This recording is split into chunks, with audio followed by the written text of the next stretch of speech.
Well, what's the spring been like for you? In football terms, yeah, it's been good.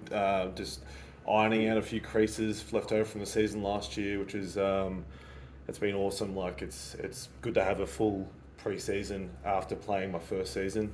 Definitely learned a lot last season, so I was able to put a few of those learning curves into practice, and then hopefully into the season coming up. What kind of goals have you set for yourself through the spring?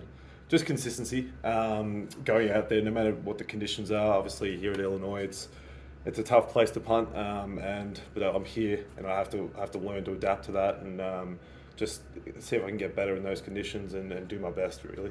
It seems like you found something late in the season, especially in the bowl game. Like, was there anything you tweaked at all, or is any different there that you can carry into the spring?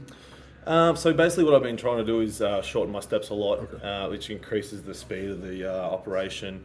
And just a bit of self-confidence. You get over everyone's going to have learning curves in the game, and unfortunately it happened at wrong times, and I learnt from those, and I'm just trying to work on getting consistent. So, and that was just I suppose a taste of what I'm hoping is the future's like in that bowl game. So. What has Coach Disher brought to you guys? What's he helped you? Anything specifically he's kind of worked into your game? I mean, it's sort of been a bit different. I've had 4 different coaches in the time I've been here, so that's been a bit tough. Everyone's got a different coaching style. So for me, it's sort of I'm still getting to know Coach and what he brings. He's a great guy, and we've got a special bond together already. So that's a positive. That's a great way to start off with the new coaching staff. So I'm hoping I'll find out more as spring ball goes on and finishes up, and throughout the summer workouts and into the fall camp. They brought in a pretty highly thought of freshman, Declan Dooley. What have you seen from him? Yeah, Declan's a really good guy. He's got a lot of talent. Definitely hits the ball a long way. But it's been good having an extra person in the room, and as well as David have brought different dynamics to the specialist room. So having them there, and they're both very talented. They're going to have great careers in the future, and I'm enjoying the challenges, and that's part of college football is having people always trying to take your spot. So and I'm aware of that, and I've learned a lot of him already, and I'm sure he's learned a bit off me as well. What's the Do you find dynamic? yourself having a mentor role in that regard with Declan, in a sense? I mean, just because he's new and he's never been at this level before. Yeah. And a bit because of the fact that he's probably 12 years younger than me, it helps a bit. So I wasn't going to go there. Yeah, that's every right. Sophomore is a 30-year-old. Correct.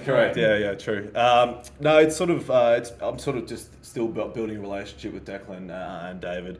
But yeah, Declan's close. His locker's really close to mine, so we always support each other with things that happen on the field during practice and stuff. And so you have your bad days and you have your good days, and it's good to have someone in my group that's close to me there. I mean, I know you talked about maybe the learning curve or some of those moments you had a year ago. Do you try to relay that to him, that like there's always another punt waiting for you? Like, how have you tried to maybe work that into him? Well, I'm still learning that myself. Sure. So yeah, a couple of times last year it really affected me, especially during the week afterwards, and that's what you learn from. That's part of experience. So now I've gone through my first season. I feel like I can give a bit of experience to other people. And I have tried to speak to him about that, because it is a tough sport sometimes. You can't deal with what's happening with the snap or what's happening with the gusts of wind that's coming, but you just got to do your best, and everyone has their challenges through sport, no matter what sport it is. You're going to have your misses and you're going to have your good days. So just try and convince him to keep his head up high, and he does the same for me, which is in return, so that's good. So what was your personal process to work through that for the first time? Well, after the Indiana game was a pretty rough week for me that week.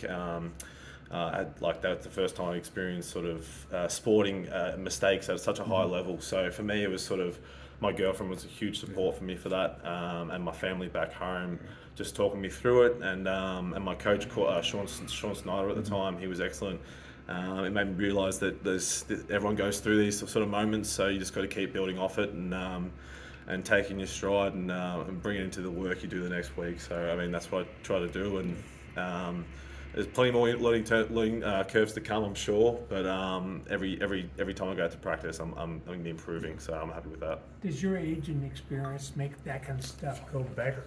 You know, was it easier to handle because you've been through some life things and not just football, and not just college? Yeah, I'd say so. I'd say a little bit, just a bit of maturity. But in another way, it's sort of I've never played at such a high level at this with this many like this big of crowds and influence we have on the American public. So for me, that was a huge learning curve, and it kind of sucks that there's those situations where people reach out to your social medias and give you a bit of abuse, but.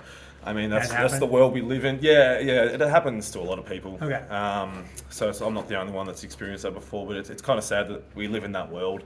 But you just got to take it on the chin, and it makes me a stronger and more resilient person in the future for sure. Do you insult them back or not? There's some Australian insults you can say or no? No, it's all right. I sort of I do read them. Unfortunately, it brings you down a little bit because they pop up on your phone. But yeah, the best thing you can do is try to forget about it because what are they going to do sitting on the couch at home doing that sort of stuff? So it's sort of not much you can do about that. What stat is important for you as a punter? What's the most important number that you look at and say, good, that's what I need to do best?